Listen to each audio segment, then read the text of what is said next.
Sounds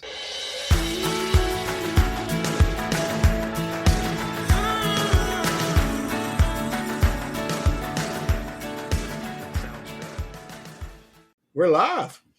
live again. Yeah, we are. Hey, Jerry, how Hello. are you? I'm great. Hey, Double. Double is here. Hello. She Double. about beat us here. I'm How'd telling that? Yes, she did. Welcome, Double. We are glad you're here. That's awesome. Yes, we are. Oh man, wow! Just got some news right before it came on It was the air. not good. Not good.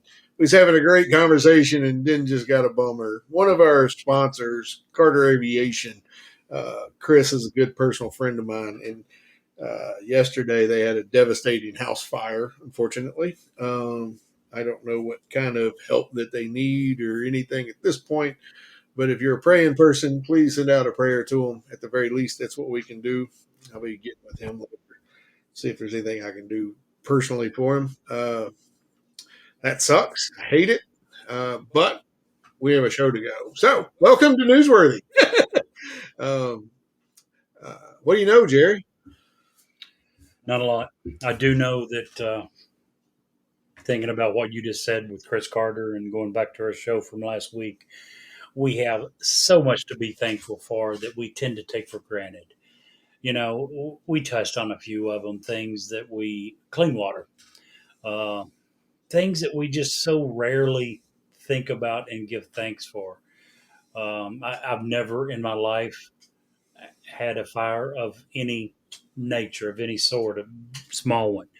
I'm so thankful for that. That would have to be so horrible. From the pictures that he sent you, it looks like they lost everything. Yeah. Yeah, and we were talking about, feel pretty sure that he has home insurance. And yes, that'll replace a home. It'll replace furniture. There's so many things that you accumulate over several years that are absolutely irreplaceable. And there's no amount of money that's going to replace that. No. Double says that she found some Jerry shoes during Black Friday sales. Well, lucky her. I don't think she bought them. I hope. You told me she was a smart lady. Very, So but we know also, she did. Also stylistic, you say. Exactly, she bought them. If only I'm sure requested information on where they got them. Smart people will do that. Oh, you think so? We skip the thinking part. Let's know what they say. No, they say that there is no doubt. Jerry, if people want to reach out and touch us, or no, talk to us. Yeah, we encourage that quite strongly. Main reason we don't wear towels. I was listening to Joan Jett today. Can you? Joan Jett and the Blackhearts? Oh, yeah. Really? Joan Jett. Okay. Yeah, she's awesome. Saw her in concert back in the early 80s. Put on a heck of a show in Rep Arena. Open for Kansas, I do believe. Who? Kansas. You don't remember Kansas? The Carry state? On My Wayward Son? Oh, no, that sucks. Are you serious? Yeah. Actually, they were the main act. Joan Jett was the opening act. Really? Oh, yeah. Why would Joan Kansas Jett was act big. open for anyone? She's good. like a musical I goddess. agree. I loved the concert. Yeah. Been many years. That was like 30-something years ago I saw her. So if someone would like to reach out and talk with us, how can they do that? Well, we'd prefer the touching, but if they can only wish to talk, we certainly would love to hear from them. They can email us at newsworthywithsteveandjerry@gmail.com. They can send us a text at area code 540-709-1318. That's awesome. So we kind of renamed our monthly headlines in fitting for... It's going to happen more than once a month. Yeah, so interesting news of the week. And that's what we're doing today. Pretty stoked by that. What'd you do last week? Last week was Thanksgiving. I know you prepared a huge meal for just your daughter and her family. Yep, I did. Enjoyed it, and actually am still enjoying it. Still haven't finished the leftovers. Oh, sweet. A lot of food. So much food. You guys? Oh, we had a good weekend. Yeah, good week. We started Thursday, and then it ended Sunday. So very nice. My sister-in-law, my favorite sister-in-law, came up and hung out with us with Charlie and her two girls. That doesn't piss off your unfavorite sister-in-laws. I don't have an unfavorite sister. Okay. Well, you said this one was your favorite, so I assume there were others. No, just one. Oh, okay. So Makes she's it easy. favorite by default. Yeah. Well, you didn't make it sound very nice when you had to say that. I guess I screwed that up, right? Yeah. See, I'm trying to promote and do and look at you. You bring me down to realville. Not cool. I apologize. So we did have a question about. Double says, "Calm down, Jerry." We had a question come through last week about donations or letters or Christmas cards or whatever. Christmas cards you can send. We'll figure out an address and we'll put it on our website for Christmas cards. Donations. Jerry and I talked at length about this. If you know. Hopefully, very soon we're going to start a Patreon. I don't know the time frame for that, and we'll talk about donations and stuff at that point. But if you want to make a donation or a Christmas gift of any value this year, Jerry and I came up with a couple of good charities. Well, we would recommend that you give to a charity. It's that time of the year. If you don't have a favorite one, we certainly have a recommendation from each of us. Sure. What was yours, Jerry? Mine was St. Jude's Children's Hospital. And that's a great charity. I always give to that every time I go on a cruise because they're in partnership with Carnival Cruise Lines. And they do a lot of stuff when it comes to kids and kids' health. And now, are they affiliated with the Shriners and keeping kids? Yes, strongly, very that's what I closely. thought. Well, I don't think they're affiliated. I think the Shriners have picked them as their favorite charity. Gotcha. And the Shriners organizations, the little guys in the little trains that you see at fairs and everywhere else. Yeah, that is usually the charity that they're raising money for. From firsthand experience, my cousin's daughter had to have multiple surgeries when she was a baby. And Shriners took care of everything, including hotels and food and everything to make sure that was as easy as it possibly was. And that was awesome. And that young lady now, you would have never known that half her life she walked with a really significant limp. Yep. You know, so kudos to them. The charity I picked is Heifer International. And for those who've never heard of Heifer International, what they do is they go to mainly third world countries. Obviously, they're not for profit. And what they do is they give local folk in villages who have nothing.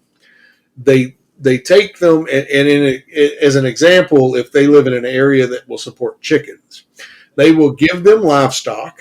They will teach them how to grow, raise, and take care of their livestock. And then that livestock, it becomes an economy. Eggs, meat, food. They can sell the eggs. They can sell the chickens as they start to reproduce. They teach them husbandry. And it does a couple of things in my opinion. A, it takes the handout out of it. It's more of a hand up. And I always think that that's the best way to do something. Sure.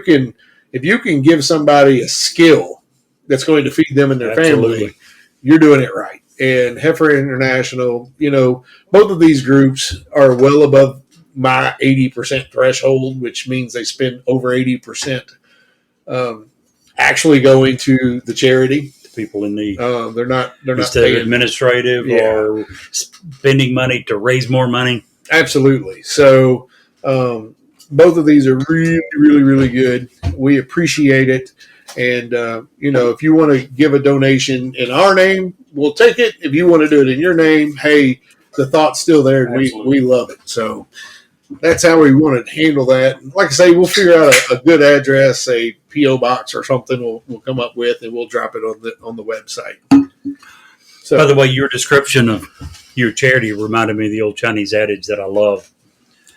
If you give a man a fish, you fed him for a day. Yeah. You teach him to fish, you fed him for a lifetime. Mm-hmm. And it sounds like that's what that Heifer International is trying to do, is not to feed these people for a day, a week, a month, but to feed them for a lifetime. Yeah, and, a small flock of chickens can feed the whole family. Sure. And be an economic boon. And they have multiple ways of doing it. For areas that will sustain beef or water buffalo, they're not above doing that, because then you have milk, meat, and Yep. stuff. So it's one of my favorite charities. I give to them every year. I hope that you will join me in that. Sounds like a great organization. It is. It is. So that was that. Had a really good week, Jerry. I Good to hear. got to tell a funny story on air though. Tell it. You want to hear a funny story? Absolutely, always. So 2 days ago, I go to work really early doing the part-time bus thing. Sure. And 2 days ago, I got up and I always carry this big, huge water bottle with me. It's like a gallon of water. Everybody makes fun of me. Most people say, "What you got in there?" And I'll be like, "Vodka." When I'm driving them down the road, they're like, "Wait, what?" Yep. But anyway, I usually have it like in the vehicle I drive, there's a slot that I can just push it down and it doesn't go anywhere. Well, I forgot to do that. And at 4:15 in the morning, I made a curve and my water bottle it slid right across, went down the stairs, and went through the glass on the door on my bus. Oh, no. Through the glass. You're talking about a lot. When you're not expecting a huge glass shatter. Sure, it sounded like a shotgun. Oh, my God. It was hilarious. So, yeah, I did that. That was me. Sorry. But anyway, so that was that. Hey, guess what I didn't forget this week? What is that? Your recipe? I didn't forget my recipe this week. Very nice. And I've got a recipe for an unusual gourd that most people just throw away after they're done using it. Okay. It's called a cushaw. Cushaw. Yeah. Okay. You ever seen one? I actually I bet you have. I have. If you don't know what a cushaw is, but you see a big stack of pumpkins and then they got this big green and white striped gourd beside them, that's cushaw. And how you make that is you cut all the skin off. You chop it into little pieces. Okay? Yeah, you can make it into pie. This isn't actually the pie. So what I'm going to teach you is just a dish. You cut it into little pieces. You boil it until it's fork soft. Fork tender. Fork tender. You take it out. You drain it really good. Put it in a bowl. Smash it up like you're going to make mashed potatoes with it. Instead of butter and cream, you add about 3 tablespoons of vanilla, about 4 tablespoons of brown sugar, a pinch of nutmeg, a pinch of cinnamon, and then you put all that together with butter. You stir it up good. You put it in a baking dish, more butter, and then here's where the tasting comes in. If you don't like how sweet it is at this point, it's time to put in more brown sugar, more nutmeg, or more cinnamon. Right. To taste. Butter pats on the top. Throw it in the oven till it's nice and done. The butter's melted. Pull it out and eat it just like that. From your description, it sounds similar to a sweet potato casserole. It's exactly what it's like. How would you rate the taste compared to that? Personally, I like it better, but it's not something you can eat all the time. It's very, very... The nutmeg makes it very, very... You could scale back on that if you desire. But it makes it something... And availability. It's not like you can go and pick a cushaw up in the spring. It's definitely a fall dish, and it makes me think of Thanksgiving. I've actually had it. Sorry. Go ahead. A couple of times at your house at Thanksgiving. Yeah. We never made that growing up, ever. Yeah. And I do enjoy it. It's very good.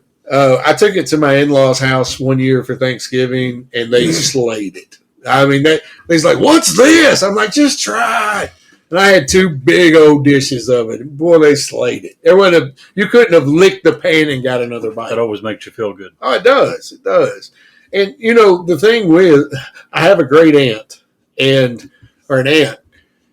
I'm the only one in the family that typically makes this anymore, mainly because I remembered the recipe and nobody else did. But I have this aunt, and I love her. Sissy, I love you.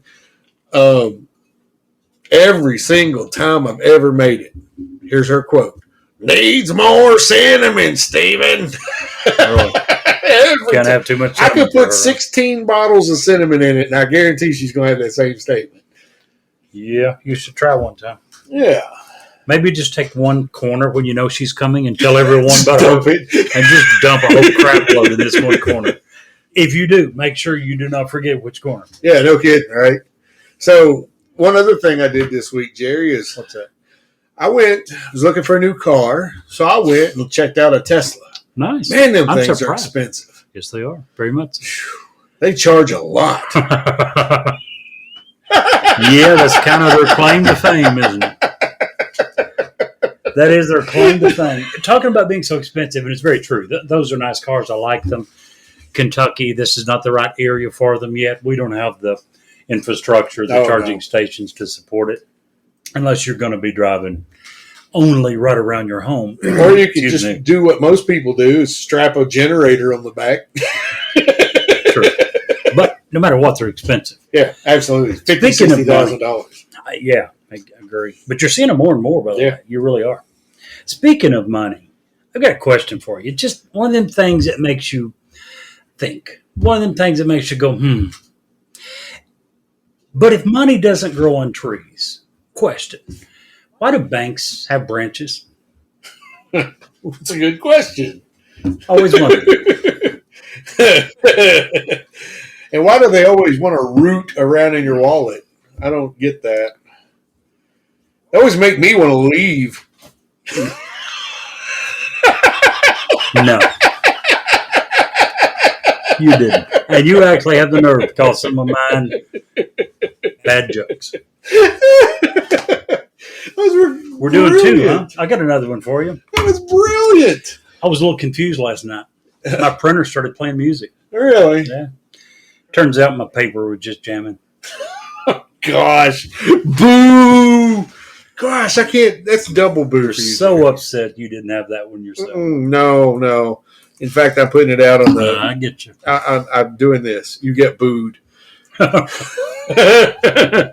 the audio? I need to hear the audio for that. Oh, man.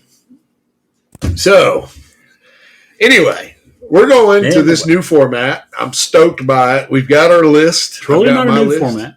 Not new. New. For all the time. Yeah. I'm just excited. Very much so. You know, normally. I've always really enjoyed the monthly absolutely headlines. And we're switching to doing, instead of only having one each and spending 30, 40 minutes on each topic, we're going to switch to covering, who knows, maybe 4 or 5 if they're bigger, maybe 8 or 10 each if they're smaller. No, well, I hope so, because I've got 15 on my list today. Don't have quite that many, but I have had 15, 16. We never seem to be able to get through half of that list when I do that. So narrowed my list down a little bit. I've got several. I try to do a mixture of serious news, and a few funny. Well, I'd like to. Can I start today? Absolutely. It's not even on my list, but I want to start with something. Throw it in. So a few weeks ago, we had Clay Davis in. Yep. Big libertarian, big on Plan personal. on having him back before too long. Absolutely, and now we have a reason to. So Lexington, Kentucky, just enacted and budgeted for 75 new, and the wording of this couldn't be any better. Could not be any better. They're called, and I kid you not, somebody said this was a good idea. Flock security cams, which are license plate readers. Security cams because they're going to sit back and anything that you've ever done wrong, they're going to know, and they're going to know where you're at all the time. No, and Flock, not true. Yes, very true. Not true. And Flock because we're nothing more to them than sheep.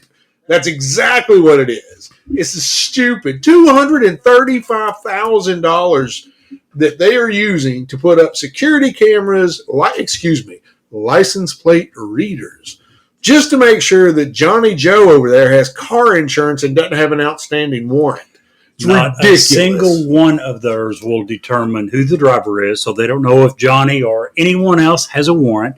They also don't know since they don't know who's driving, they also don't know whether or not you have insurance. Okay. What in all of the glorious is $235,000 worth if it's not doing that? Well, I haven't done research on this lately. I have never done research on it, but I've read a couple of articles.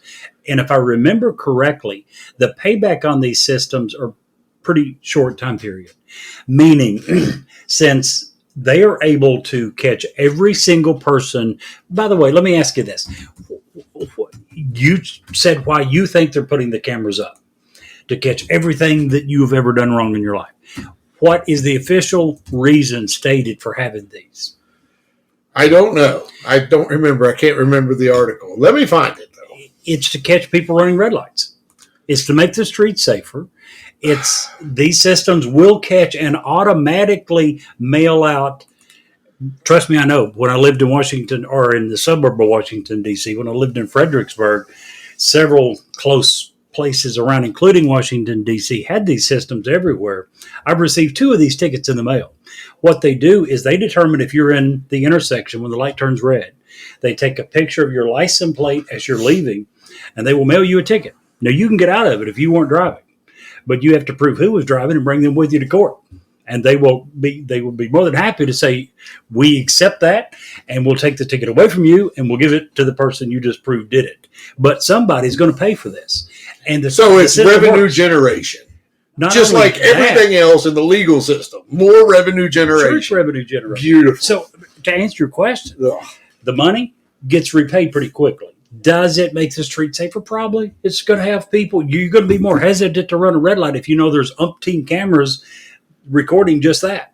Do you not think, now, follow me for a second. I don't like this. I don't like the fact that it's there. I'm just telling you from the other side of the story. Well, the other side of the story is BS.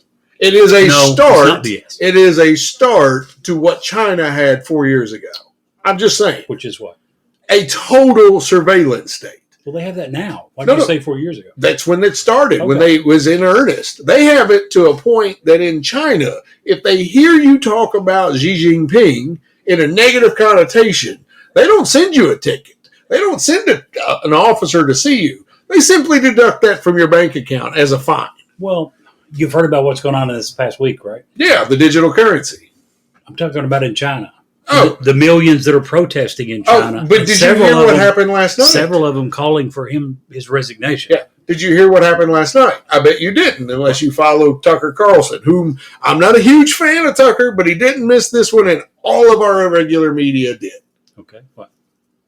Xi Jinping sent in tanks. He's squashing it as of last night. Well, this is China.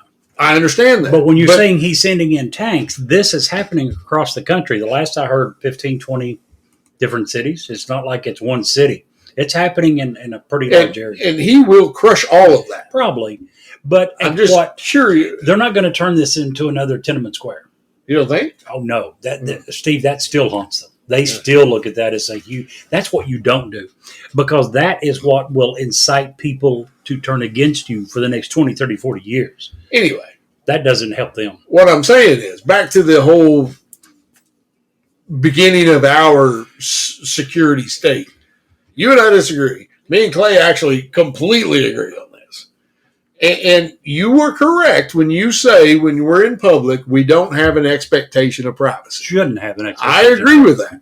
However, there's a difference between having no expectation of privacy and having a bunch of cameras do police officer jobs.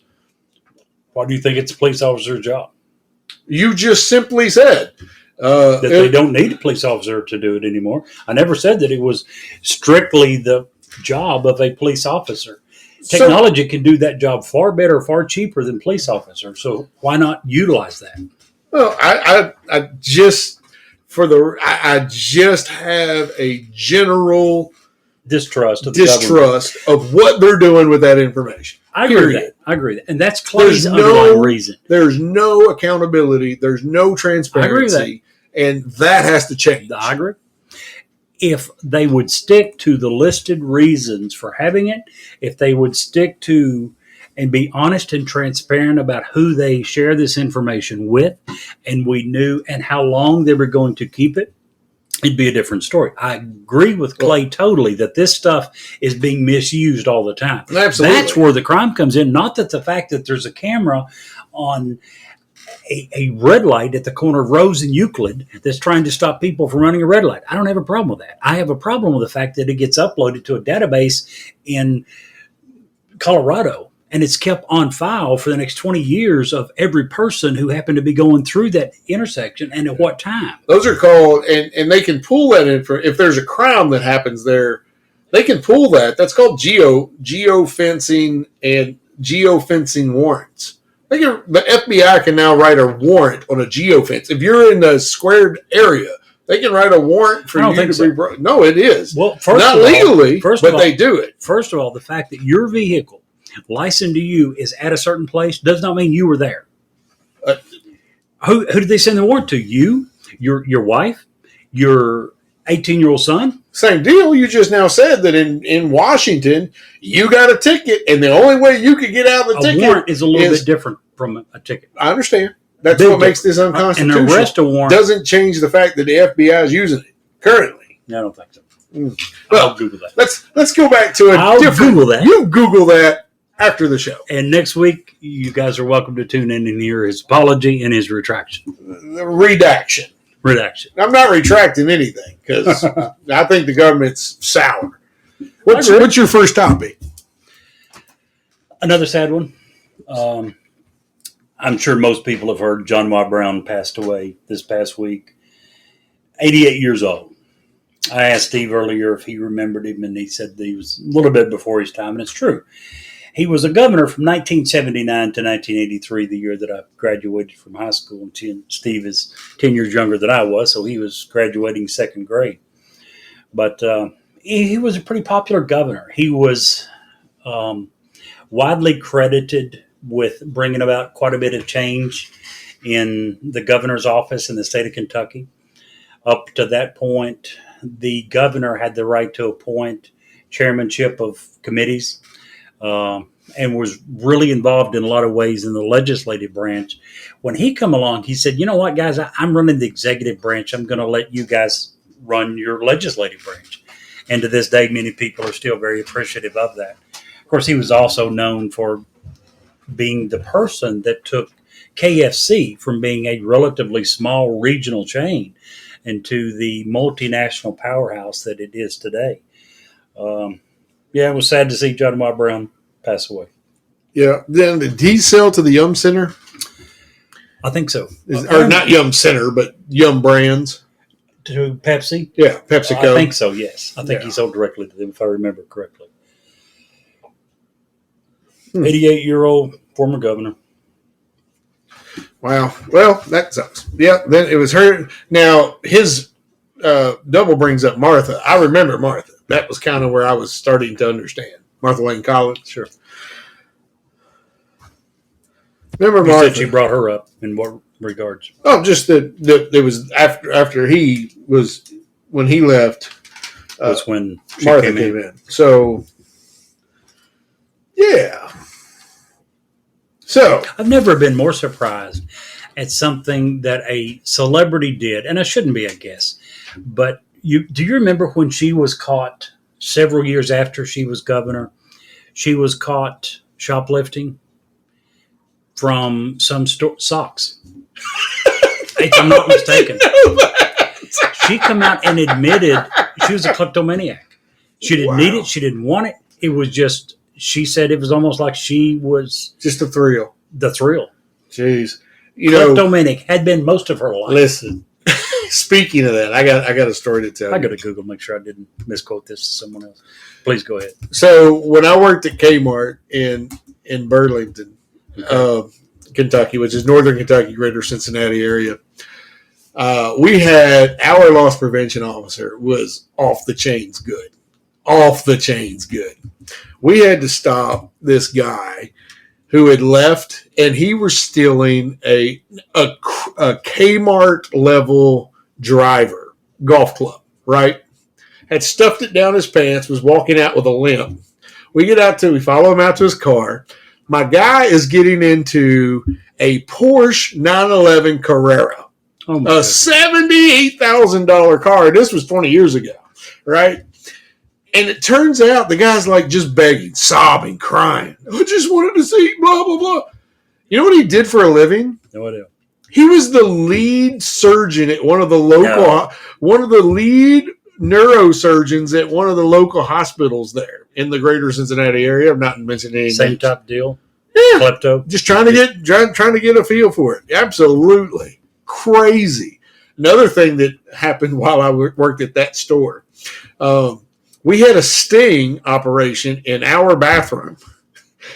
Our bathroom at that location had become a meeting place for people who enjoyed the same sex company Okay. in a public setting. All right then. In one day, Jerry, they pulled out 20 people, No. arrested 20 people one Saturday Oh, out of our restroom. And the one that sticks out to me the most, he was sitting back there. He was a You little. might want to use a different analogy. Stick it out. When I remember the most correctly. The one I remember the most was the owner of 5 different hotels Oh my goodness. in the local area. And the cop even asked him, he's like, dude, you own hotels. You don't have a room for this stuff? Charged them all with lewd and Decent whatever. behavior. Yeah. Crazy. Well, Hey, Raccoon. Glad I to see do you, buddy. wish to retract that about Governor Collins. Oh, good. I've Googled it, and I have found nothing. I have no idea who the hell I'm thinking of, but apparently it's not Martha Lane Collins. My sincere apology. Yeah, been a long time since I read that. Jerry, do you like hot dogs? Well, I had one for dinner tonight. Yeah. Sonic, first time in 10 years, and foot-long coney dog. So would you eat, say, 50 hot dogs in No. like 2 minutes? Do they have another one of those contests? What?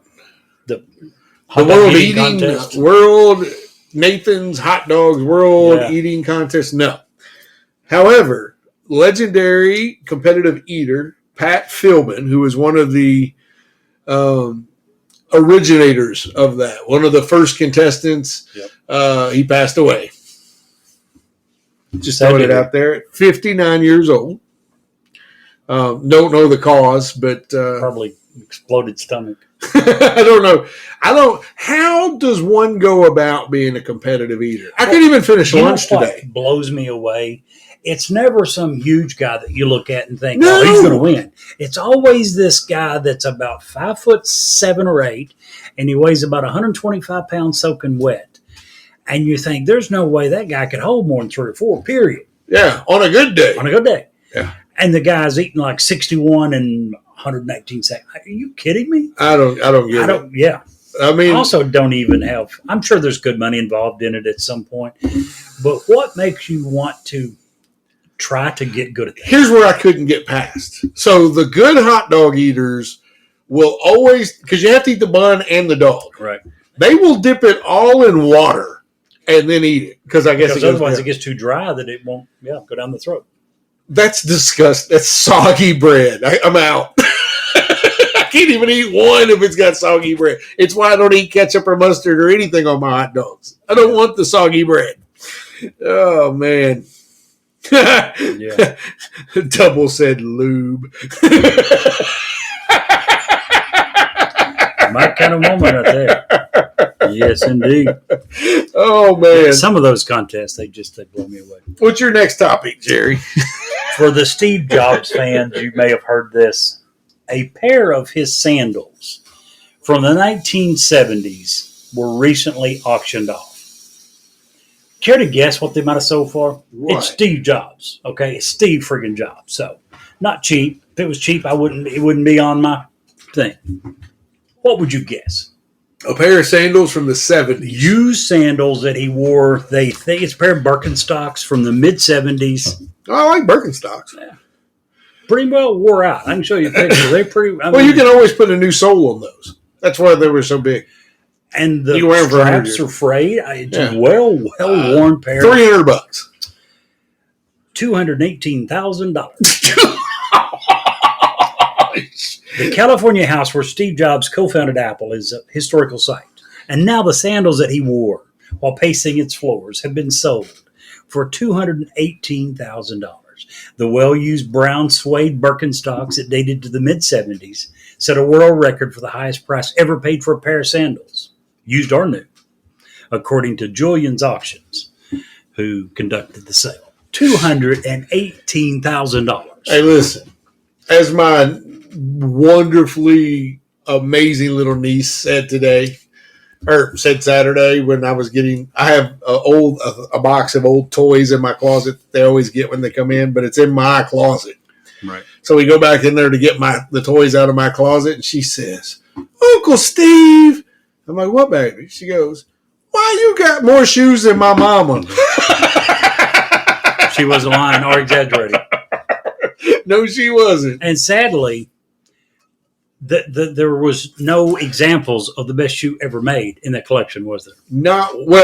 Yes. No. I got a beautiful pair. I never saw you wear them. I've got at least 6 pair of Crocs in there. Exactly. So none of the best pair of shoes. There were no New Balance in the collection. Oh, I got 4 or 5 New Balance. Just not those ugly white ones that you wear.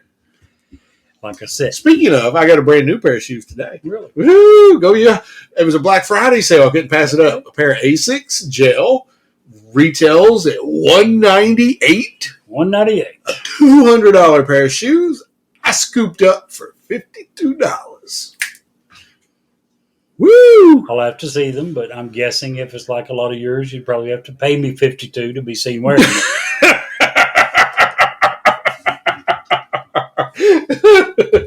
Just say. Oh, who's What's talking? your next one? Oh, it's my turn. I just covered the sandals. All right. Let's see. Let's do this one. And I hesitate because I'm going through my paper lists, Okay. just so you know. So I got a couple, and they're kind of linked. You care if I throw them together? Not a bit. Okay. So last week, South Korea's president, stern warning to North Korea. If you test your 7th nuclear weapon, we are going to escalate to points you've never seen before. I understand their point. You know, their capital is less than 50 miles from the DMZ. Doesn't take a whole lot to get a missile 50 miles to wipe out a capital. So I kind of understand why he's got to be hardcore. But it goes back to the thing we talked about a couple of weeks ago. Like, this whole world just feels like it wants a fight with nobody. We have a bunch of politicians in this world that feel like they want to fight. It's not going to be them doing the fighting. In this particular example, is it North Korea and the fact that they're testing nuclear weapon after nuclear weapon? Or is it that the South Korea has finally said, you need to stop this? Which one is it you think is pushing for the fight? Both. Okay. Absolutely both. Not only that, the second topic I was going to bring up today was that, and me and you had talked about it, China and Russia together sent over 6 bombers into South Korea's airspace today, or this week. Air defense zone. Their air defense network zone. First, it was just a couple of Chinese jets, and then the next time it went through, and then it came back through, and it had some Russian jets tagging along with it. Which meant that it certainly appeared to be. They were doing joint training. Yes. And which is scary in itself. Yeah. China and Russia doing joint military training. And obviously, they had clearance from North Korea to be flying in that area, who they would deem an ally. Right. It's just, it feels, and I was not alive, unlike, probably you were. Was around World War II. I thought he was going to say Cuban Missile Crisis. Or World War I, when the world, it just seems like, with all the rhetoric that these politicians are throwing out there, and the way it's being reported, I think has a lot to do with it as well, that our world is just itching for a fight. The political leaders of our world is itching for a fight. It saddens me. It angers me. It just, Question for you. What do you Sure. think would have been an appropriate response for South Korea to make? Okay. As far as the planes invading their airspace, appropriate response, in my opinion, hey, leave now. Turn now, or we're going to shoot at you. And scramble some jets, which is what they What did. they did. Right. And if you don't turn now, we cannot guarantee those pilots' safety. You have to draw a line somewhere. You It's not absolutely going to be do. your territory. If you're not going to keep your sovereign territory sovereign, then Where do you draw the line? where do you draw the line? So absolutely one warning and then shoot the shit out of them. Pardon my French. The other case? you've dealt with this nutball for 40 years or some member of his family at this point. You guys have got to figure it out. It's like two kids. But once again, I agree. Fighting over a toy in the sandbox. Two little boys having a pissing contest. Yes, and the only people getting wet are the people underneath them. But hey, Mochi, glad you're here. Hello, Mochi. Yeah, I can't disagree with any of that. Really can't. Turkey is, Mochi asked if we've discussed Turkey and Syria, and I haven't today. Turkey's actually on my list to discuss about something totally different. But it's your turn, not mine. On a little bit lighter note, but still bad news. There's a temple in Thailand, and I couldn't pronounce it, so don't ask me to say it. But unfortunately, there is a temple in Thailand who no longer has any monks. Oh, no. Yeah, the police and welfare department showed up. Something obviously had happened to cause them to have suspicions. They showed up and drug tested. Very small monk, or Abby, by the way. They showed up and drug tested all four monks. All four of them failed. All four, very small, Abby. Small town. They don't need a huge monastery. Small town. Four monks. All It four like failed the drug test. That sounds like a really bad. Not an alcohol test. A drug test. That sounds like a really bad opening line to a joke. Doesn't it though? Four monks walk into a bar and fail a drug test. They were all forced to leave the monkhood after urine tests showed evidence of illegal drugs, according to the Bangkok Post. I know this sounds crazy, made up. It's to the point that I decided I needed to leave a link proving that I didn't make this crap up, and it will be on the website later when the article goes up. Yeah. 4 monks at an abbey in Thailand, and they all failed a drug test. Just so you know. Wow. That's crazy. So I just want to go on the record. I've said this probably not on our show before, but in our conversations before about certain candidates. And why did we put this candidate up, or who is this candidate? Most candidates, I think, we've asked that question about. Yeah, in a lot of cases. In this case, I have said this. Why does Herschel Walker a candidate in a swing state battle? Today was further evidence as to why that shouldn't happen. I didn't hear this. Did you hear the speech? I did not. Now, this is a man who is campaigning in a runoff against Warnock, who is one of the most liberal senators we have. Quite liberal. Very liberal. Today in a speech, or yesterday in a speech, I don't remember the day of the speech, yesterday or today, this man, Herschel Walker, this man says, well, Texas is always top in my mind.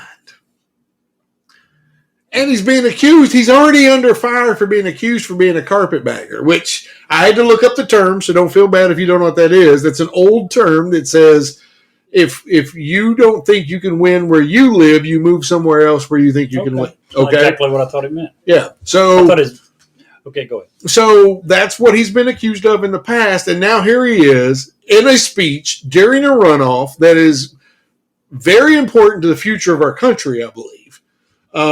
Not that important. Well, they're not going to win. I mean, it's not like they've already lost the Senate, but yes. Another He's vote. not going to control the right. Which party controls Senate? Well, I think it's important in the fact that even if they don't win the Senate, it made Warnock go away, who's very liberal. So you know what I'm saying? I do. And this is the guy we run, who can't even figure out which state he lives in, or which state he should be highly. Jeez, OP. I totally agree. Just absolutely. Raccoon's back. Woo-hoo! You know, unfortunately, you asked the question, why did we run this guy? I'm going to be real honest here. especially after Warnock. I think they realized that what they were going to need to do was to win the Atlanta vote. They figured that a strong Black American was probably their best route to do that. I get you. Absolutely. So I think they went looking for a good, well recognized, conservative, well known Black American, and they come up with Herschel Walker. It goes back to what you and I said so many times. You need to quit looking at color, and you need to get away from policies that take that into consideration and go with the best candidate. Period. Absolutely. I think Georgia would have been far better off if they had just went and got the best candidate instead of looking at Herschel Walker, who is an absolutely phenomenal athlete and has zero experience in politics ever.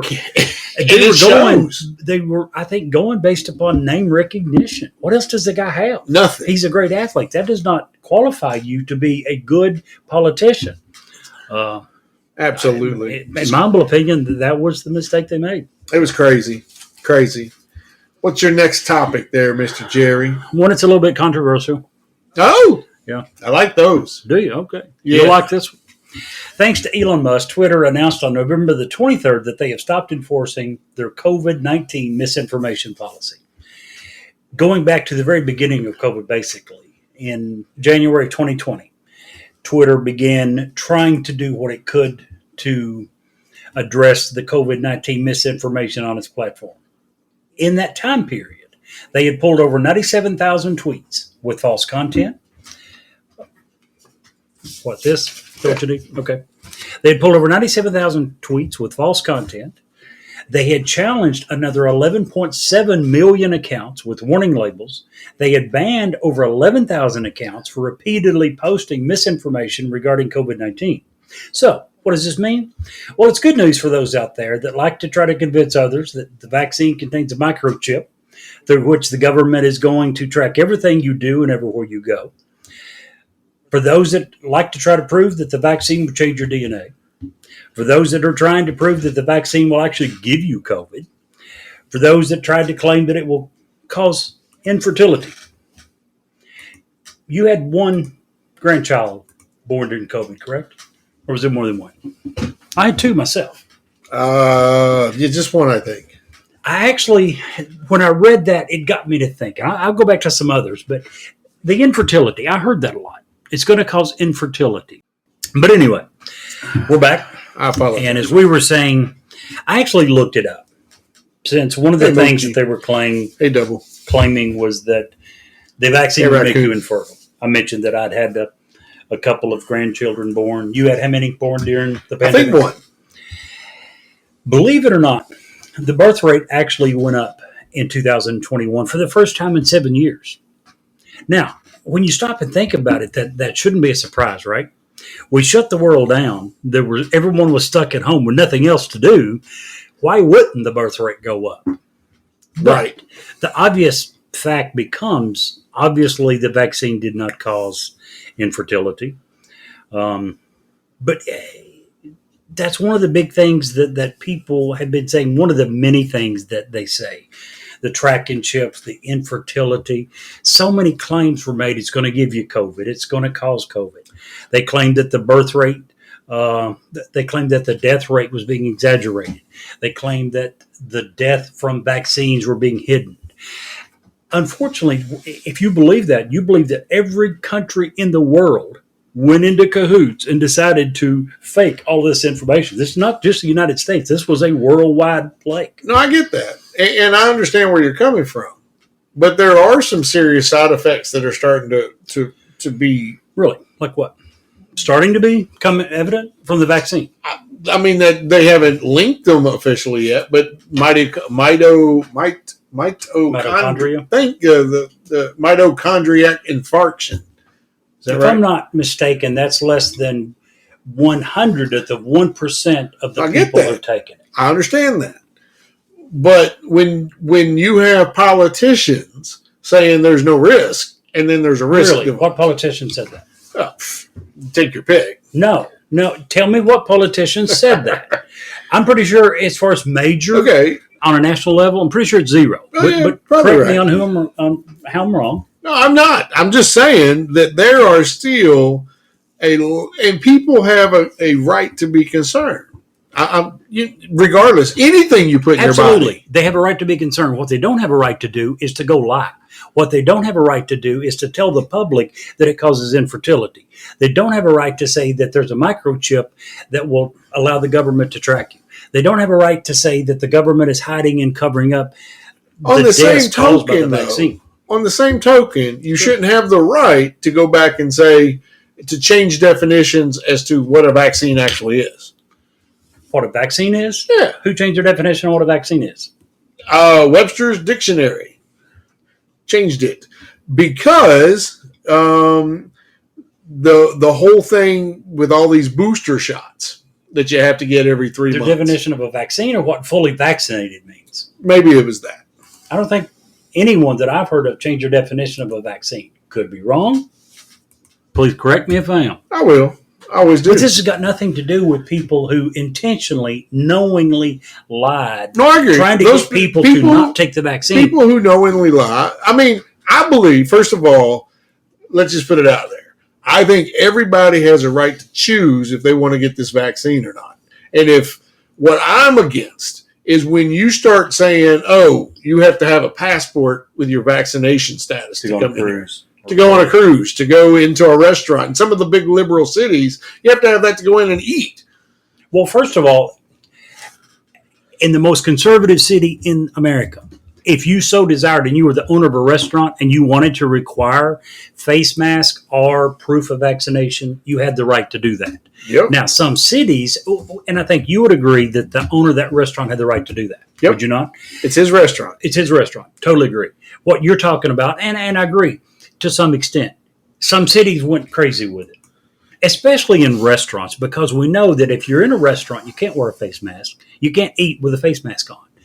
So what sense did it make to say you can come in my restaurant, you have to have a mask on until you come and sit down at the table, and maybe you marked off and were only allowing them to sit at every other table, which meant instead of a foot away, they're 3 or 4 feet away. But they're in an inside closed environment. And once they're seated, they're allowed to take their mask off.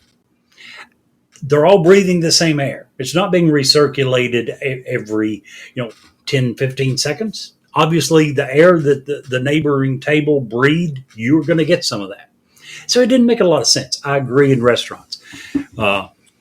Totally different from what we're talking about. We're talking about Twitter trying to battle misinformation. And why did they stop it? So I was wrong on who. I said the Webster's Dictionary changed it. I was wrong. Merriam-Webster is the definition holder, I guess. But the CDC is actually the ones who changed the definition of what a vaccine is. Yes. A spokesperson, this is according to News West 9, a spokesperson for the CDC said that the previous definition could be interpreted to mean that vaccines are 100% effective. This has never been the case for any vaccine. So they clarified. They didn't change the definition, they clarified. No one has ever said vaccines are 100% effective. The spokesperson for the CDC said the previous definition could have been misconstrued. Yes, but they changed the definition to make it clear. It doesn't say to make clear. Yes, it does. Read on. It does say to make it more transparent. Oh, okay. Transparent's not being clear. Not at all. Right. I stand corrected. You should. Transparent and clear. Nothing to do with each other. I think it's fair. I agree. That's very fair. And back to the restaurant owner. If you don't want to eat there and you don't want to wear a mask, which I wouldn't go to a restaurant today that made me wear a mask. Not happening. Done. Neither would I. If they initiated another masking lockdown, I'm not doing it. I'm out. I've had COVID. It sucked. I got through it with your help. Thank you. But I don't like, and I just. Where was the topic going with this anyway? I was trying to say, what did you? Oh, the Twitter. You're not addressing this at all. My question is, why would? Is it Twitter's job to do that, though? Isn't it everyone's job to do their own research? Isn't it everyone's job to call out misinformation when we know that it will what's being said, if left alone, is very harmful to public health. Maybe. Maybe. Yeah. I mean, Maybe. here's my maybe. argument to that, Jerry. If you go to Facebook right now and you make a post having anything related to God, guess what they do? They cover it up. Anything Sensitive related to information. God? Yeah, any quote. If your quote says something about God, Jesus, any of that, they cover it up and you have to click a button to look at it. For anyone. Yeah. My aunt. Again, I didn't know that because I don't use Facebook. I love my aunt. Now, she let makes me these ask- posts all the time, and they're all covered up. And you have to click a button to make them uncovered. Let me ask this. Due to How does that hurt sensitivity. public health? Huh? How does that kill people? It doesn't. But what Misinformation my about point is, COVID kills. If it gets people to not... Steve, do you remember the email that you sent out to all your friends when you had COVID? Yeah, I do. What did you recommend that everyone do if they had not yet done? Get vaccinated Why? because that sucked. Because you were at the point, if I'm not mistaken, that you said you and your wife, if things didn't change shortly, We were going to the would hospital. have to go to the hospital. Yeah. There were times you told me that you knew you needed to go, but was afraid of being put on a ventilator because you saw the statistics of how few people come off. That's where you were. And you're recommending that people get vaccinated. Made my mom go We're get talking vaccinated. about people who intentionally, knowingly lied, trying to get people to not Yeah, get I don't vaccinated. think you should lie. And I'm not recommending that people... And I agree with, there was hesitancy from a lot of people about the vaccine. Rightfully so. If you want to say, you know what, I think it needs more testing, you got a right to say that. Yeah. You don't have a right to come out and lie and say it causes infertility when you have No proof. no proof. Okay, I got you. All of these things we're talking about are not debatable. They reflect lies. That's the problem that I have with this, when people knowingly lie, and in doing so will damage and possibly kill people. Okay. That should be prevented. How about we switch to a less topic? Debatable. Not a less topic, less debatable. No, it's Just so- less. Just less. Just less. Let's switch from COVID, which we completely, for the most part, No, disagree we on. don't. Yeah, we do. I agree exactly with the way you felt when you sent the email out. So you can't see that we totally disagree.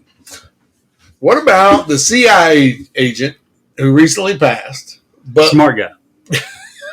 Go ahead. I'm getting ahead of you. is he a smart guy? Yeah. Okay. Well, maybe not that Ooh. smart, or he would have said it earlier, but Maybe. at least he finally said it. My guy, on his deathbed, calls up, and I'm pulling up the article now. If anyone ever watches Ancient Aliens, then they know the name Richard Dolan. He is a documentary maker, UFO researcher, and by all on this topic, we often say Clay, when it comes to surveillance, is one of the smartest guys we know. Richard Dolan on this One of topic the top experts. is one of the top experts. So he calls up Richard Dolan, and he goes up there and basically says, I'm not going to live. I lived through the 60s, the 50s, and the 60s. I'm out, and I need this to be known. Saying that, and he just, real in a nutshell, Roswell did happen. The pieces of the plane went from Roswell to San Antonio to Wright Pat in Ohio, which was kind of the known thing, is what happened with that, due to where the product would have flown at that particular time. And then eventually was taken to Area 51. And I know that name gets a lot of oohs and ahs. It's a real place. Pretty much. And so. it's very much really secret. And if you fly over it, you will really get shot down. And if you try to sneak in, you will get shot. You in will all get likelihood. shot. They'll ask you one time to leave. And if you don't, 2 or 3 years ago, wasn't there like a planned day? I Yes. remember your son talking about he would like to have been Yes. out there when people planned on trying to sneak in. and the general who runs the base pretty much said, if you guys do this, we're going to have a really bad story the next day when we shoot every single one of you. Don't do this. Did it not happen at all? It did not happen. It ended up being like a few hundred guys showed up, and no one, surprisingly, took the run. They all got to the edge where the big signs are. It says, if you go trespass this point, you're taking your life into your own hands, Good. basically. Nobody They tried weren't that. quite as dumb as we thought they were. Yes. So regardless of the stigma that the name has, it's a very real research thing. And if they're not researching aliens, they are research. That's where the B-2 bomber, the stealth bomber, was created, and that's where the U.S. The Blackbird was created. They really do research there on really high-end stuff, and you're not going to get in there. Yep. Most people think that Groom Lake is the actual final test spot, and most of the stuff is handled closer to the mountains. But we won't get into all that. Anyway, this guy said that he actually worked with live extraterrestrials in helping to figure out and fix, here's the kicker, other extraterrestrial ships that had crashed. Not even his kind. Others that had crashed. So he's saying that on his deathbed, there was at least multiple types of aliens already here on Earth. You laugh. You think that's funny. But no, yeah. I don't know what else to do. Well, it's scary. And Very. I started wonder, before you said that.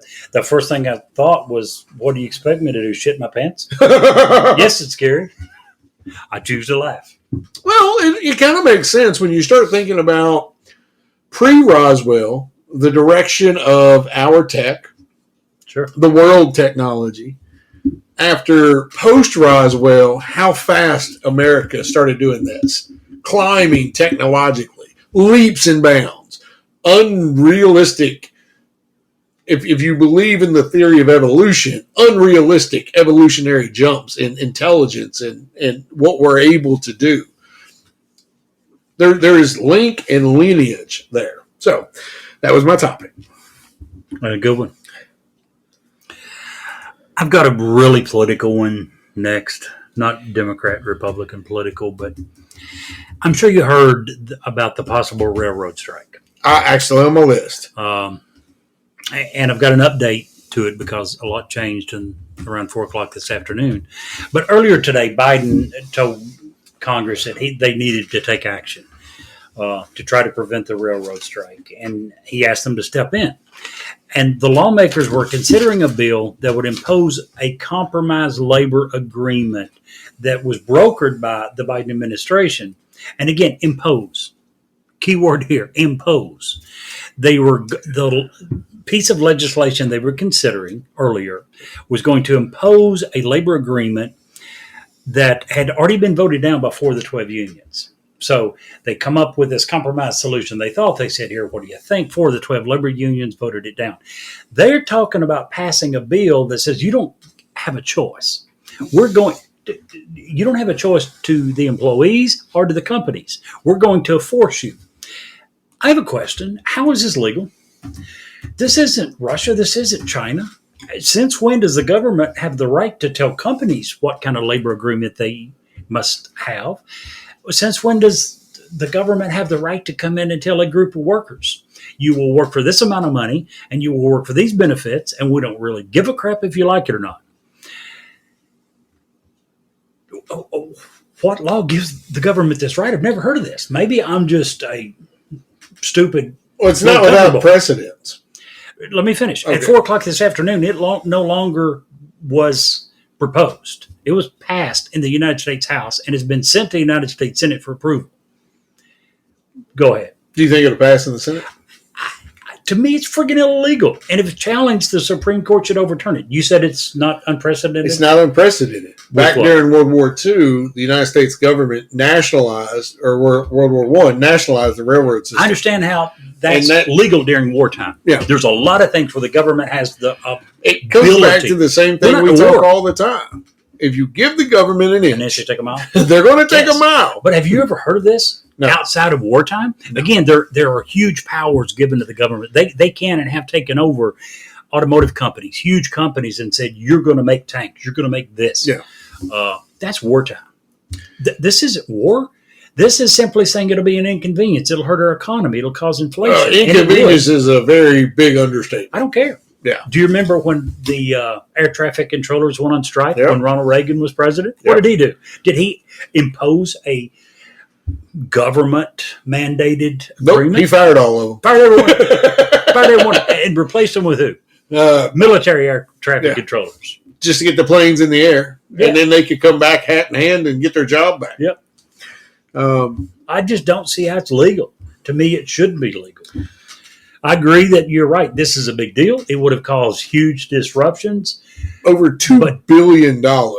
Isn't that capitalism? Yeah, no, Isn't that the way capitalism works? I agree. This is actually, all right, disagreement alert. Of the bill that imposed this, Right. they, on the first bill, they only gave them one paid time off, 1 day off. And what's his name required 7. Yeah.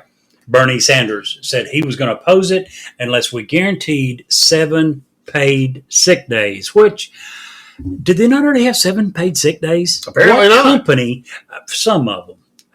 When's the last time you worked for a company that didn't give you 7 sick days per year? Oh, I wouldn't work for a company that did. So I was surprised to hear that they were asking for something that, in my opinion, was that low. Maybe I've just been fortunate and worked for companies that had pretty good benefits.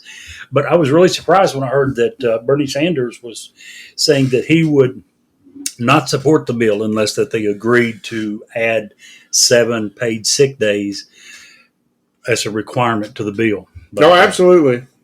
and by the way, there were several other progressives that come out and said, we're just not going to agree to this, period. Mainly because the Democratic Party has long been big supporters of labor unions, and they thought, and rightfully so, I think, they were taking the power away, not only from the unions, but from the companies. They went to both sides and said, you're going to agree to this.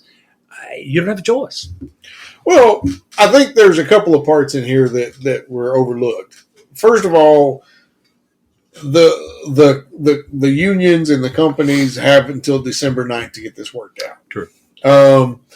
And hopefully, for their sake, they do. Right. I think that this was a ploy by our government from Biden's down. And if it is, not that I would agree that the government should be able to come in and tell your company what you're going to do, but I agree that they're doing what they feel they have to do to stop that before December 9th.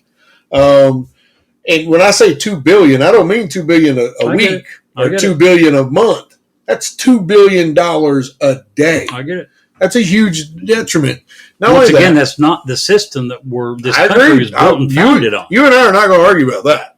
You know, I'm a big capitalist supporter. Here, I guess, is my point. If you think that traffic lights in Lexington, Kentucky is government overreach, what in the hell is this? Right. What the this hell? Is our what the hell? This is our government saying to an entire industry, we don't give a crap what either one of you want. Here's what you will do. Also, in the 70s and 80s, the United States government did another sort of an automotive bailout when they formed Conrail, because the rail industry came to a screeching halt. You know, no money, broke, bad infrastructure. The government came in and bailed them out then.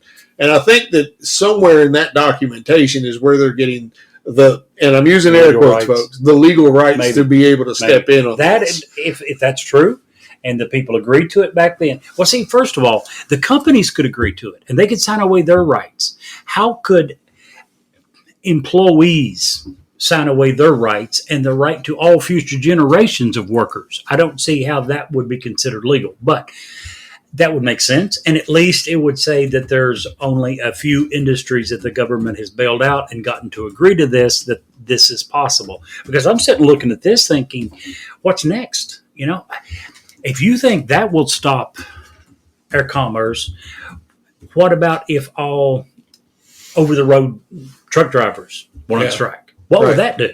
That shuts everything down. Oh, yeah. That hits people at home. Most Day things, one. a lot of things travel over rail at some point. Everything travels on friggin' semis. Yeah, and, everything. You know, when I used to drive a truck, I always asked, well, why do we still need rails? Because rails are so much cheaper, but it takes longer. And then from the rails to the store, you have to have the trucks. Yes. So it is a thing. Raccoon wants to I'm going to tell him, send us, hey, Jerry, tell Raccoon where he can send us an email about what he'd like to come on the show and talk about. Newsworthy with StephenJerry@gmail.com. Send us an email, Raccoon, and we'd love to have you in as a guest sometime, man. We just have to get with you and talk about some stuff. That'd be awesome. Just figure out where we're going to be and what we're going to talk about that day and have a plan. That'd be awesome. So is that your topic? You took one of my topics. I did. Sorry. Yeah. No, that's okay. What aspect were you going to approach it from? I was very much on the fence because of the times that we already took control of the railroads and of the time the railroads begged us, and by us I mean the government, begged the government to take control to help financially. But the one thing that I was on the fence about that, but the one thing that was the one thing that I actually agreed with the progressives about.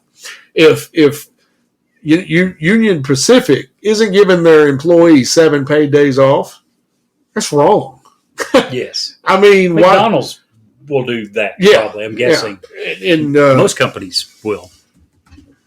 So, I was very much in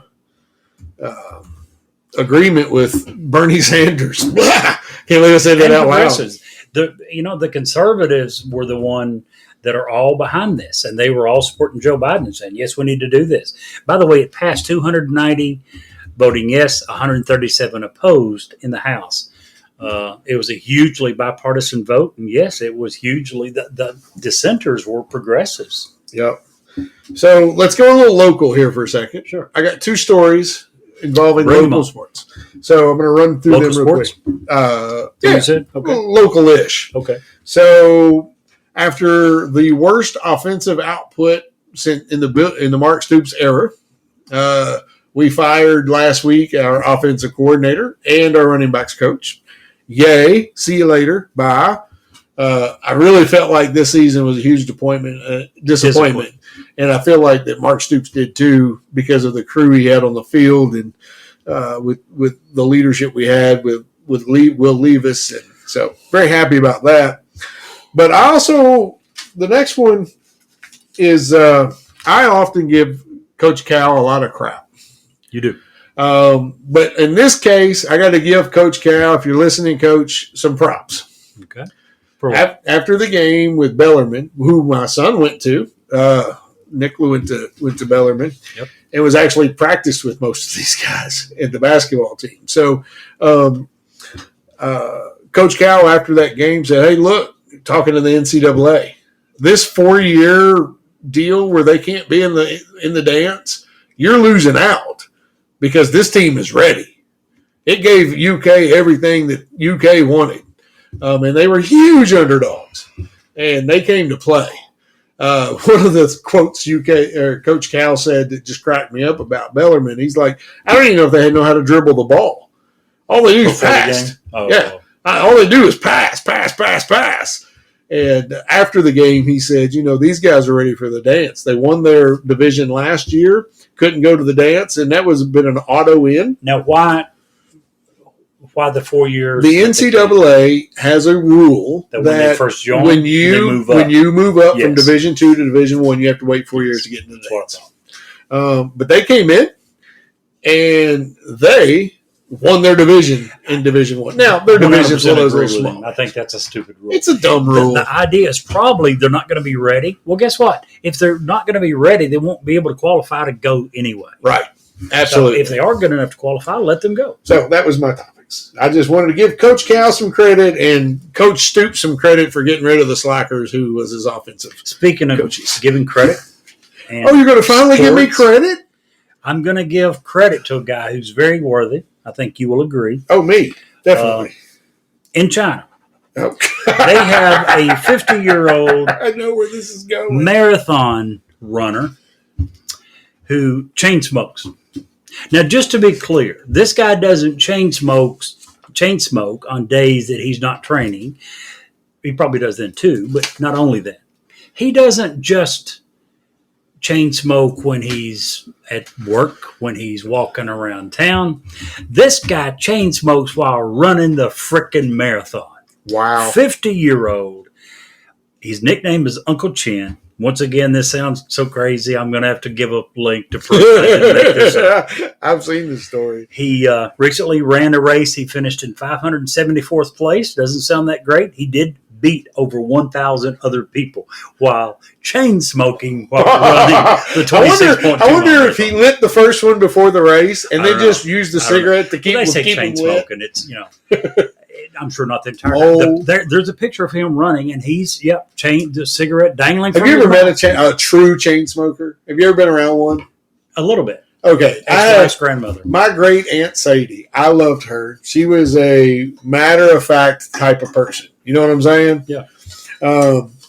Had the voice of a chain. When I met her, when I got to of age to remember Aunt Sadie, she was already in like her 60s. At least looked her 60s. Yeah. And had that deep. She could have competed with Barry White for singing contracts. Yep. So my Aunt Sadie came down for the holidays to my house one time, and this is a true story. Okay. Aunt Sadie had a cigarette lit in the ashtray. Back then, we had ashtrays just sitting around the house, right? Because that's the way it was. Yep. Today's world, what? You smoked in the house? I got babies and all. I got two stories about Aunt Sadie. So the first one is she was sitting in the chair, and she had a cigarette lit in the ashtray. Okay. She had a cigarette up here. Her and my other aunt always did these search words. Yep. So she had a cigarette in her fingers. Yeah, word searches. In her fingers. Probably she had one dangling from her mouth. One dangling from her lip. I kid you not. Was doing her word search. Put the word search down. Picked up another cigarette and lit it. And I'm like, what? And she got to smelling something. And she's like, what is that smell? The one she had in her hand was catching her freaking hair on fire. 4 cigarettes at a time. Not quite that bad, but not a great aunt. This happened to me in Fredericksburg. I smoked until, well, actually, I was still smoking when I moved back here, but smoking at the time. We had finished unloading a truck. We're taking a break. The entire freight crew and myself. I was trying to quit smoking, so I had a patch on, the nicotine patch. I had a cigarette dangling from my mouth, and I was telling some story and started to light another one. And one of my guys said, Jerry, aren't you trying to quit, or don't you have a patch on? I'm like, yeah, why? Dude, you got a patch on, you got a cigarette dangling from your mouth, and you're lighting another one. I'll never forget, they said, you got to give something up. So I did. I give up the patch. Listen, we went to my great Aunt Sadie's house one Thanksgiving. She lived in Erlanger in this little trailer. And something happened. I think the jelly plopped when we opened it. Whatever happened, I can't remember exactly, but it went all the way and touched the ceiling. So my mom had to get up and reach and rub the ceiling, okay? My entire life, I thought the ceiling of this house was brown. Oh, my goodness. And when she wiped that, it turned white. No. I'm like, oh, my gosh. Yeah. So then she had this big white patch on her ceiling. She paid my mom to clean her whole ceiling because that's how much she smoked. Probably the walls as well. Oh, she didn't do the walls. She didn't dare touch the walls. She, in fact, told me, if you touch the walls, I'm beating your butt. Yeah. And like I said, the sad part is back then, people smoked in houses. People smoked in cars with windows rolled up in the wintertime. Didn't matter if you had kids, babies. It just such stupidity. Yeah. It really was. Put myself at the top of that list. I'm not talking about other people. I certainly did more than my share of it as well. Gosh. How much money or much time or many cigarettes did we say we'd smoked over our lifetime? Yeah, no, we figured out. It was so like if you smoke a pack a day, just do the math. It takes X amount of minutes to smoke it. So what portion of your life, how many days, weeks, months? It was some stupid number we came up with between us. Okay. Yeah. So guess what happened in Northern Michigan? I'm bringing all the topics in today. I think I might have heard what happened in Northern Michigan. Oh, what'd you hear? I can't remember something, but I don't recall what. It probably wasn't this. Maybe not. A guy who owns a cabin in Northern Michigan woods caught a picture of Bigfoot. I did read about this. Did you? Yes, look at you. You're going. I actually did. I'm sucking you down those rabbit holes, aren't I? Nope. Not that one, you're not. going to need a little more proof first. Well, here's a couple of questions I have. I'm really skeptical about this, to be honest, because he said in his interview that this activity had been happening for weeks. Okay? Yep. Why did he not at some point put up a bunch of trail cams? He didn't. One would think. You would think. I mean, that's kind of, trail cams are expensive, but if you provide proof that Bigfoot exists, you're going to be loaded. Yes. Right? Yes. So if you're that guy. One grainy footage, put up several. Like you said, you get the guy on two different ones simultaneously. Yeah. You pretty You've much got have proof. convertible proof Right. then at that point. Yeah, He didn't do it. So he didn't, but he said that, and then the picture itself was of Bigfoot's head sticking up behind a turned over tree, which could have easily Been maybe anything. been anything. Yes. So just another case of why? Coulda, shoulda, woulda been. Coulda, shoulda, woulda. Yep. I agree. I mean, I go back to my story. I know what I saw. I didn't have a camera. I didn't own a camera. Yep. Or I would have done everything in my power to have gotten that picture. But anyhow. All right, Jerry. Time for one more for me. Yeah, we got time for one more, man. I got two. I got one, too. So I got a few more. no, we're pushing time. Did you hear about KFC screw up in Germany this past week? No.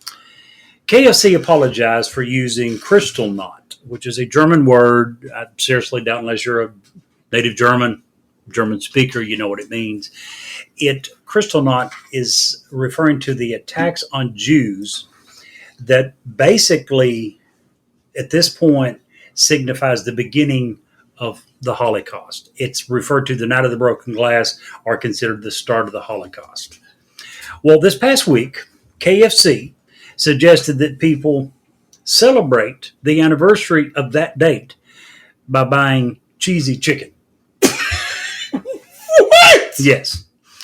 How What? do you become that insensitive? About an hour after the alert, they further compounded the problem by issuing a follow-up that blamed the tasteless promotion on an error in our system. Yeah, errors in our system normally do this kind of thing. And they added, "We're very sorry. We will check our internal processes immediately so that this does not happen again. Please excuse the error." Are they still selling the cheesy chicken? Because I don't know that I'd be wanting to eat it. I don't know how I want to eat cheesy chicken to begin with. Right. But my question is this. I wonder if they're actually going to release the name of the guy that gets fired. I hope so. They need to. Yeah, that's This is terrible. stupidity to a new level. Wow. How much marijuana does it take to get to the point you think that's a good idea for a marketing campaign? And we're kind of joking around, but it's never going to be too soon. No. It's just, that's part of the absurdity. How Right. stupid can you be? Yeah. How drunk, how high can you be to think, you know what? This makes sense. All right. So Your turn. do we want to go serious or do I just want to not go serious? We're ending, so this will probably be the last one. Let's go a little Go for serious. And I have to ask. Sure. It was reported this week that Russian President Vladimir Putin sent Zelensky a letter or a call, some communication, stating, "We're willing to talk peace." I hadn't heard this. Yes. However, there's only one exception. You and Ukraine joining NATO cannot ever happen. And Zelensky said, screw you. Really? Yeah. I'm surprised. He should have agreed. Because, first of all, I don't disagree with you. when Russia was broken up, I'm going to say something I didn't think I would have said a few weeks ago. When the Soviet Union broke up, many agreements were made Yes. by NATO to the Soviet Union. To Mikhail We were going to do Gorbachev. this, and this. And We broken down Ukraine- near every one of them. Ukraine and the Baltics will never join NATO as one of those. Yeah, that was one of the very top. Yes, Another one because of the that very top was borders that NATO Russia. would not move 1 inch closer. Absolutely. We have moved hundreds and hundreds of miles, Yeah. if not thousands. Countries. We have broken so many of those promises. So don't get me wrong. I'm not saying that Russia had a right to do what they did in Ukraine. It's horrible. Horrible atrocities have been committed once they were there. Once again, we have broken a shitload of rules. It reminds me a lot of when you begin to look in history of the treaties that we made with the Indians. That was good until we decided we didn't want that. them anymore. We tear it up and say, well, you know what? Screw that. We're going to renegotiate. It's kind of what we've done with Russia. We've broken so many of the promises that we made concerning Ukraine, concerning NATO moving east. I'm not surprised that Russia has some concerns. I don't think they went about it the right way at all. I don't either. But yeah. So, first of all, we agreed a long time ago, and we have told Zelensky, when I say we, not just the United States, most European countries have told Zelensky, Ukraine has very, very little, if any, chance of joining NATO in the foreseeable future. Yeah. He knew that. He may think that this changed the world's opinion to the point they now have a chance. No, I don't think so. But if they were offering to begin negotiating the end of the war, and that's all he needed to agree to, when NATO itself has been saying for many years is not going to happen, he should have agreed to it. Yeah, I agree. In my humble opinion. How many lives are going to be cost just because him being stubborn at this point? And being stubborn partially because of us, partially because of NATO. We're feeding him all the stuff he needs at this point. Yep.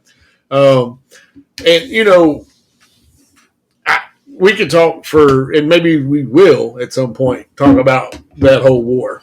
But I agree with you 100%. If Zelensky had an opportunity to end all of it and not lose any of his country, I mean, he's not getting Crimea back. That's not happening. I think he believes that he might. Well, unfortunately, it's part of the problem. Russia very much believes that Crimea is Russian. And if they continue to push into Crimea, bad things are going to happen. I agree. Now, rightfully, should it belong to Ukraine? Yeah. Probably. For I don't know how long. Yeah.